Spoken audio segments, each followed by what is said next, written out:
Recording? You're live. Okay. My name is Diego Aguilera, and this is my listening party video speech.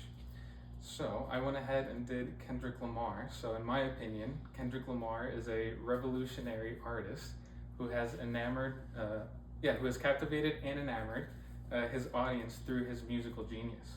He was born Kendrick Lamar Duckworth in 1987 in Chicago, before his family shortly thereafter moved to the town of Compton in Los Angeles, where he's been living up until the present day. Since he's been living up to the present day. He began his music career early, signing up to a labeling studio called Top Dog Entertainment in 2005, and then he released his first debut album later on in 2011, titled Section 80.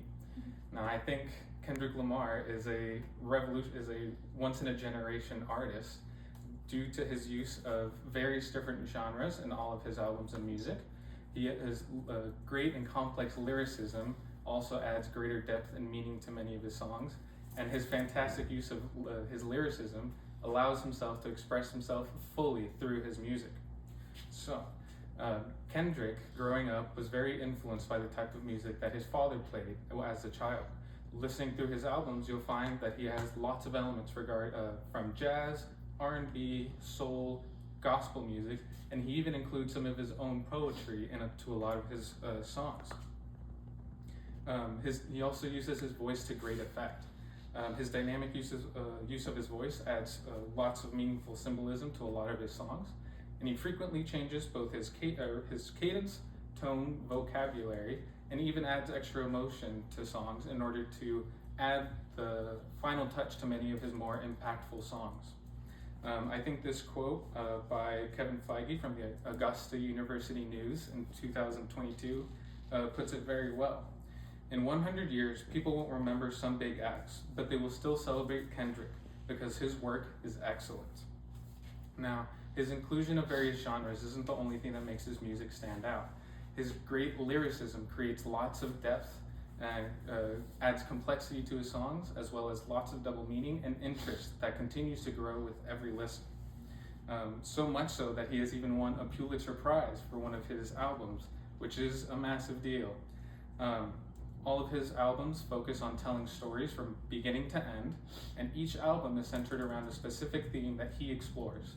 For example, his first the album that thrust him into the limelight, for example, called Good Kid, Mad City, explores his childhood living in Compton, surrounded by gang violence and the circulation of drugs, and how that impacted him and his coping mechanisms as a young man growing up, trying to be a good kid in a mad city.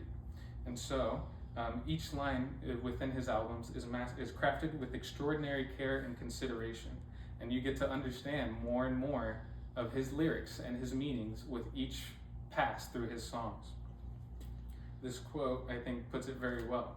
His powerful story of growing up in a violence-filled so-called mad city and becoming a superstar among modern pop culture is an inspiration for all people like him struggling to find their voice. This was from Compton's Finest, The Story of Kendrick Lamar by Anna Hunt in 2025. The last element that I think makes Kendrick Lamar a generational artist is the fact that he uses his music as not just a means for success, but as a means to communicate and to express himself more fully. He often speaks about personal, cultural, and political issues with many of his albums. His most popular album to date right now is called To Pimp a Butterfly, and it basically talks about the exploitation of not just rap culture, but also the greater Black culture by the music industry, essentially taking something that's beautiful to him, for example, a butterfly, and then pimping it out, hence the name of the album. And so these are all transformative stories, which he tells. And not only that, he's very unafraid to be vulnerable and doesn't hide any of his failures.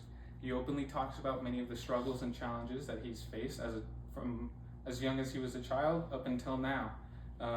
Funnily enough, one of his most recent projects, I think in 2020, during the COVID years, was called Mr. Morales and the Big Steppers. Mr. Morales and the Big Steppers talks a lot about the generational trauma that surrounds many of the the neighborhoods around Compton, and how he explores how those struggles, those generational struggles, influences the young in those neighborhoods, and how it personally affected him as well. Not only that, but also the steps that he has taken to overcome his generational trauma so that he can provide a greater childhood, or a better childhood, for his own children. And with a lot of these albums, he very greatly encourages listeners to learn from his mistakes. And this quote from Taylor Crumpton in 2025, from the article How Kendrick Lamar Went Pop in His Own Way, puts it very well, I think. It's that he was able to accomplish these feats in his own way. His regionality, style, and authenticity were the key to his success. And so overall, I think that combination of those three factors, his incorporation of various genres and styles of music, his very deeply crafted and intricate lyricism, and his ability to communicate and express himself through his music, makes him one of the, not just one of the top rap artists of all time, but I think one of the top artists, period, in music history. And so I'm very excited to see what he's able to do next and what he continues to do to push music forward. And the world can only hold its breath and wait to see what he does next.